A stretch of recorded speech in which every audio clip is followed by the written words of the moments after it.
심리 상담 앤드 멘탈 케어 중년 우울증과 인간관계 문제 해결법. 안녕하세요, 여러분.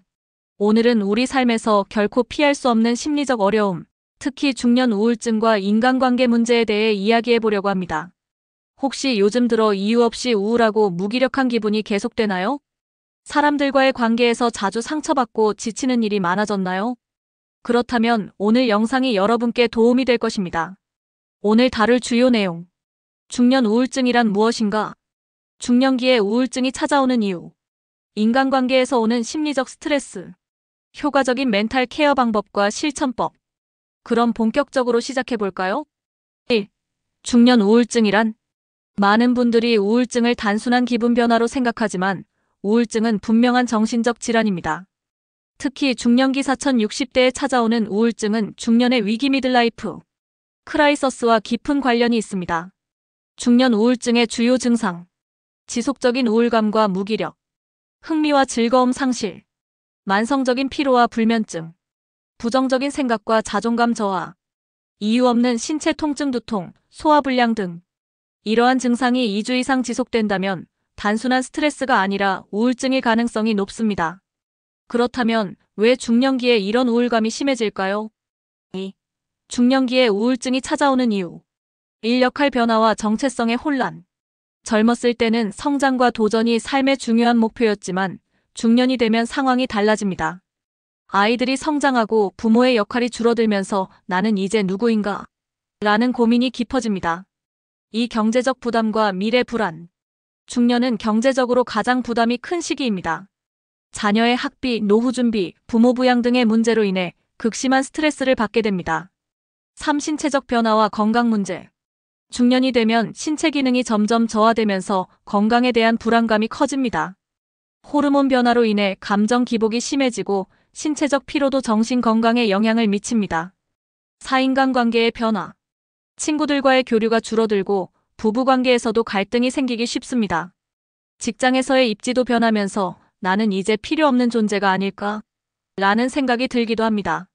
이처럼 중년기에 찾아오는 우울감과 불안은 여러 요인이 복합적으로 작용한 결과입니다. 그렇다면 인간관계에서 오는 심리적 문제는 어떻게 해결할 수 있을까요? 3. 인간관계에서 오는 심리적 스트레스. 일관계에서 오는 피로감. 나이가 들수록 인간관계가 더 어려워진다고 느끼는 경우가 많습니다. 특히 중년에는 억지로 유지하는 관계가 많아지면서 심리적인 부담이 커집니다. 이 부부관계의 변화. 결혼 생활이 길어질수록 대화가 줄어들고 서로에 대한 관심도 낮아집니다. 이로 인해 갈등이 깊어지고 정서적 고립감을 느끼게 됩니다. 3. 사회적 고립. 직장에서 퇴직을 하거나 사회적 역할이 줄어들면서 외로움을 경험하게 됩니다. 오랜 친구들과 멀어지고 새로운 관계를 맺는 것도 쉽지 않습니다. 이처럼 중년기의 인간관계 문제는 우리의 정신 건강에 큰 영향을 미칩니다. 그렇다면 어떻게 하면 마음을 지키면서 건강한 관계를 유지할 수 있을까요? 4. 효과적인 멘탈 케어 방법과 실천법. 감정을 받아들이기. 우울감이나 외로움을 부정하지 말고 있는 그대로 받아들이는 것이 중요합니다. 내가 지금 힘들구나. 하지만 괜찮아. 나만 이런 게 아니야.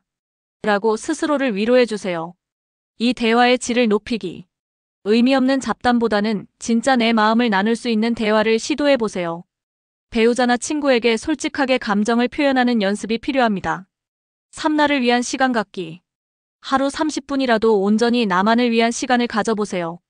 독서, 명상, 산책, 가벼운 운동 등 나를 돌볼 수 있는 활동을 해보세요. 4. 새로운 인간관계 만들기. 온라인 커뮤니티, 독서 모임, 취미 활동을 통해 새로운 사람들과 교류하세요. 나이와 상관없이 마음이 통하는 관계는 언제든 만들 수 있습니다. 5. 전문가의 도움받기. 심리 상담을 받는 것은 결코 부끄러운 일이 아닙니다. 전문 상담사와 대화를 나누면서 해결책을 찾는 것도 좋은 방법입니다. 마무리하며 오늘은 중년 우울증과 인간관계 문제에 대해 이야기해 보았습니다. 삶의 무게가 버거울 때 가장 중요한 것은 나 자신을 돌보는 것입니다. 남을 위해 살던 삶에서 벗어나 이제는 나 자신을 위해 살아보는 것도 필요합니다. 혹시 지금 힘든 시간을 보내고 있다면 너무 혼자 끌어안고 있지 마세요. 이 영상을 보신 여러분이 작은 변화라도 시작할 수 있기를 바랍니다. 오늘 영상이 도움이 되셨다면 좋아요와 구독 부탁드립니다. 그럼 다음 영상에서 또 만나요.